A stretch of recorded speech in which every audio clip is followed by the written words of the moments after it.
আসসালামু আলাইকুম গাইস, জামাই বাজার থেকে বট নিয়ে আসলো। বটটা পরিষ্কার করে নিলাম, তারপরে এগুলো কুটা নিলাম, তারপরে আলু কাইটা নিলাম, তারপরে আদা রসুন ভালো মতো বেটে দিলাম।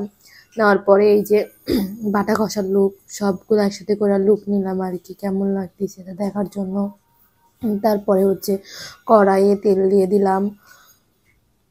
কড়াইয়ে তেল দেওয়ার পরে এবার হচ্ছে বাটা কষাগুলো দিয়ে দিব। তারপরে বাটা কষাগুলো ভালো মতো কষাই নিব। তারপরে বাটা কষায় যে তেল তেল ভাব চলে আসবে, একটু পানি দিলাম, দিয়ে ভালো মতো কষাবো। তারপরে হচ্ছে যে তেল তেল ভাব চলে আসবে তখন হচ্ছে বটগুলো দিয়ে দিব। তেল তেল ভাব চলে আসছে, এবার আমি হচ্ছে বটগুলো দিয়ে দিব। বটগুলো দেওয়ার পরে একটু ভালো মতো বটগুলো কষাই নিব, কারণ বটগুলো অনেক শক্ত হয় তার জন্য। তো এই যে বটগুলো এখন কষাইতেছি। তারপর বটের উপর যখন আবার তেল তেল ভাব চলে আসবে কষানোর পর, তখন আমরা আলু কেটে রাখছি আলুগুলা দিয়ে দেবো, কারণ হচ্ছে বটের সাথে আলু আমার অনেক ভালো লাগে। এই যে আলুগুলো দিয়ে দিলাম। তারপরে হচ্ছে এটা দিয়ে দুইটা একসাথে করে আবার একটু কষাইবো, কারণ বট সিদ্ধ হতে অনেক লেট হয়, তো তাই একটু ভালো মতো কষিয়ে নেওয়াই ভালো। তারপরে আবার একটু কষাই নিলাম, নেওয়ার পরে তারপর আবার একবার মানে পানি দিয়ে দিব আর কি। তারপর পানিগুলো মরে গেলে আমার রান্না কমপ্লিট হয়ে যাবে। যে পানি দিয়ে দিলাম, পানিগুলো মরে গেলে হচ্ছে কমপ্লিট রান্না। তারপরে হচ্ছে পোলাও রান্না করব। পোলাওয়ের জন্য হচ্ছে চাউল ভেজে নিতেছি। এই চাউল ভাজতেছি, চাউলগুলো অনেক ভালো করে ভাজলে পোলাও রান্না অনেক ভালো হয়। এই যে ভালো মতো ভাজা নিতেছি, আপনারা রান্না করলে ভালো মতো ভাজা নেবেন, তাহলে মানে পোলাও রান্নাটা অনেক ভালো হবে।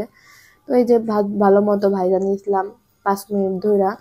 তারপরে পোলাও রান্নার জন্য পানি দিয়ে দিলাম। এবার হচ্ছে পোলাও রান্না হবে। তারপরে পোলাওয়ের চাউলগুলো চারিপাশে অগোছালো ছিল, ওইগুলো ভালো মতো গুছাই দিলাম।